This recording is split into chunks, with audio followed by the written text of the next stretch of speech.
My name is Lindsay Flint, and my son Jackson was diagnosed with a single gene defect in the C12orf65 gene, also known as the MTRFR gene now. Jackson was diagnosed shortly before his second birthday, and it was really hard.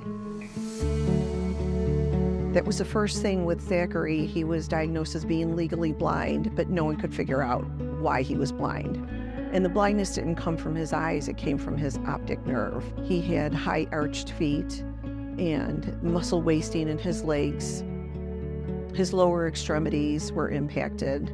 He had hand tremors. He also suffers from cognitive deficits as well.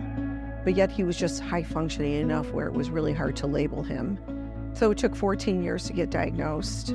The C12orf65 mutation in the Charcot-Marie-Tooth type 6.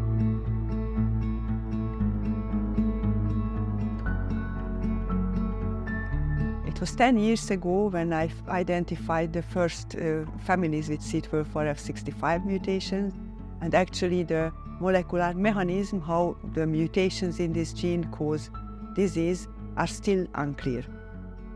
I got interested in C12orf65 because it's a critical factor in regulating a process of protein synthesis. And so that's it. Basically what we have in our bodies are machines that essentially read the genetic code.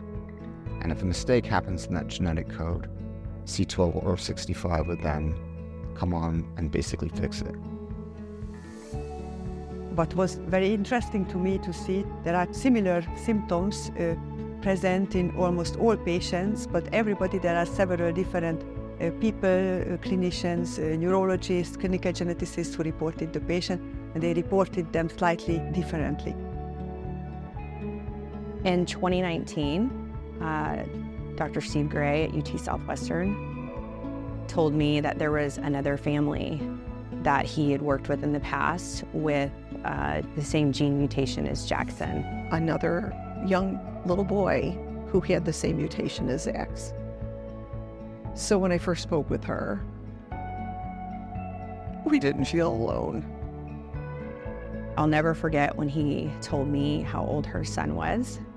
Zach was 21 at the time.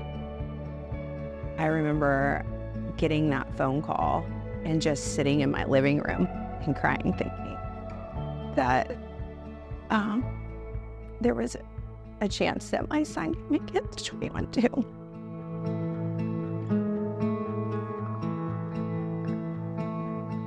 Immediately, I felt just so comforted knowing that she had already walked this road, and she has just been such an advocate for Zach and now for Jax, and just a dear friend.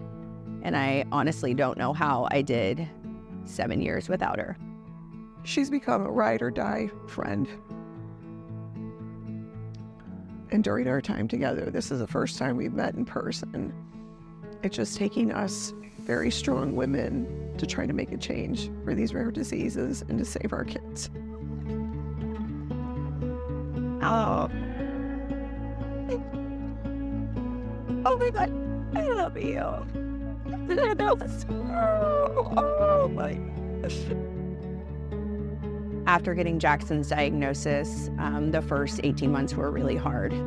But after that, we realized that there was nothing being done, and if we didn't do something, no one else would. It's been helping the future and other kids that have to deal with this. I think it's special that we have an opportunity to do something good with our lives and to help other people.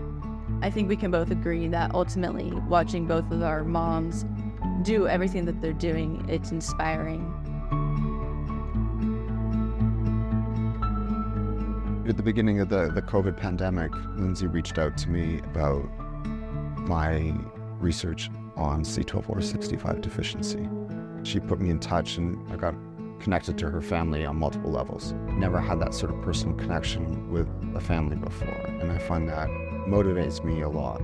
Working with Allison Moore in H&F opened up many doors to the world of rare disease. Aim of this study would be that if we have a drug or a gene-based treatment, then we would be able to compare the disease progression with treatment and without treatment.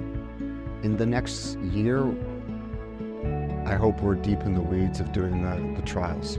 We have two approaches. One is a gene therapy approach that's taking a virus that normally infects us, that doesn't cause any disease.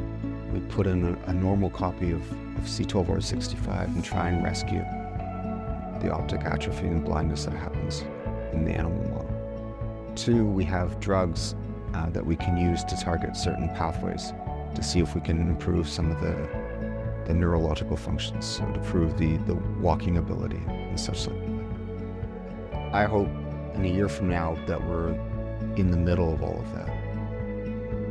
I believe in this moment, we are the closest that we've ever been since Zach's diagnosis 9 years ago, by assembling a team that Rita, Brendan, and Rob, that we pray and hope and will help fund, that we will one day find treatments and a cure for our kids.